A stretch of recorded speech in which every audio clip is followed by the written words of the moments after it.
Would you rather be hit by an autocannon 10 or two small lasers?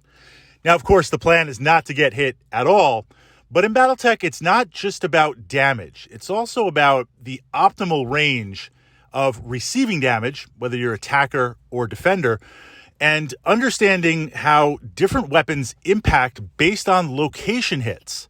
Because each mech, regardless of tonnage, has a finite number of armor bubbles and internal structures. So a hit is still a hit, and they add up over time. So within that framework, last week I pushed up to the channel here this understanding of a single range band mech, what that means, how to use it, and it was an intro to illustrate, to begin to understand Battletech is much more than damage. Although, as with every true wargaming enthusiast, I love big guns, I love dishing out damage. You can't argue with taking 10 points of damage or 15 or 20 points of damage, but we have to understand also the spread. So in Battletech, ideally, when you have a shot, regardless of the modifiers, you take it. You never know. You roll the dice, it may happen. The probability might be so high if I'm running and you have a fast mech and you're running and we're at long range, I'm going to need 10s, 11, 12s to hit you, whatever that's going to be. I'll take the shot. At the very least, it'll start to put a little bit of pressure on you and force you to either react or keep on moving with your plan, whatever that is going to be. But realistically, in terms of damage, it's more of like a probing attack. I'm not expecting to hit you. Could be the time I roll 12s. If I'm going to roll 12, I'd rather save that for the location chart.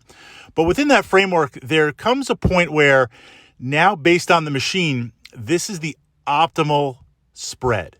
This is the optimal range band. And it's important to stay out of that compared to mechs that have a variety of weapon systems in that range band.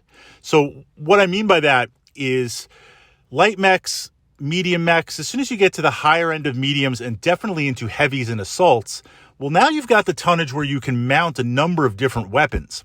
I'm going to have a PPC on the arm, but then I'm going to have 4 medium lasers.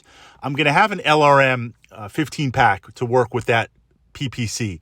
Then I've got short range missiles. I've got some machine guns. I've got multiple weapon systems at multiple bands. So if we take the example of, let's say there's a mech where I've got a PPC and then I've got 2 medium lasers. The PPC could only hit me with one shot. So at its optimal range, at its best chance, cutting down those modifiers, meaning maybe it's operating at medium or less, maybe I'm stationary, maybe the mech hasn't moved, there's a chance, just rolling the dice, for it to hit once. Now, if we're at a similar setup, again, putting aside damage for right now, and we've got those 2 medium lasers, they're hitting me at medium range, I'm not moving, my opponent hasn't moved, that's a chance for 2 hits to happen. The 2 hits to hit me. It's a greater chance. So in Battletech, you're not just calculating raw damage, you're calculating the probability of how many hits can I take a turn. And at the beginning of the engagement, it's more about damage. You hit me with that PPC, that's 10 points of damage that's going to transfer. But now as we take a couple of hits and move around, right, I've got some damage to my torso, I've got some arm damage, I've got some leg damage.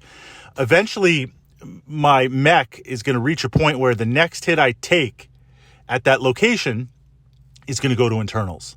And then, depending on the mech, depending on the situation, it could be a whole host of problems. If it's weapons, if it's ammo, if it's critical systems, what's going on there. So by mid-game, getting hit at all is a problem when you don't have that armor to soak it up. So now the optimal range band of a mech, where the majority of its weapon systems reside, that is more dangerous than just taking a one-shot raw damage. So what is an optimal range band? What are we looking for? Again, looking at heavies and assaults, since they tend to mount the majority of these weapons, multiple weapons that, for the weapon's range, operate at medium or less, medium or short. Could I fire at long range? Yes. Are the modifiers going to stack? Yes. Am I going to realistically hit? Probably not, unless I'm rolling hot. But at medium range, That's kind of the starting point for engagement. Best engagement for me is the attacker. Medium range for that weapons profile, you've got that modifier. If I can bring myself down to a minimum of walking, or at least not moving at all, then that is a solid foundation where if I can hit you with 3, 4, 5 weapons at that has a chance to punch through and cause more damage in the long run.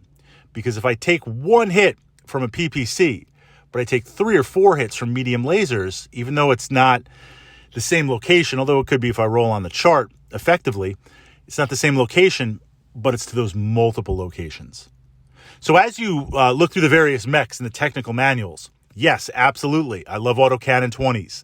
I love mass LRM 20 packs, right? I love PPCs. I love that inner sphere damage, but that's the opening of the game. When we get to mid-game and end-game where everything's beat up, everything's damaged, it becomes about that optimal range band, and it becomes more about scoring hits than it is about just dishing out the raw damage.